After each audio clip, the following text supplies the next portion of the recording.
First go to the file and choose open. Select this image. Click open. Take the quick selection tool and select the t-shirt like this.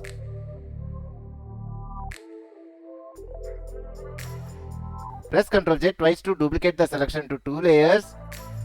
Now open filter, blur and choose Gaussian blur. Here increase the blur radius to 7 pixels. Click OK. Open file and choose save as. Here name it as displays. Press save. Click OK. Delete this top layer. Now go to file and choose place embedded. Select this newspaper image. Click place. Adjust this design in this manner. Press enter. Right click on this layer and choose create clipping mask. Now open filter, distort and choose displace. Set the horizontal and vertical scale to 20. Click OK. Select this displace PSD file.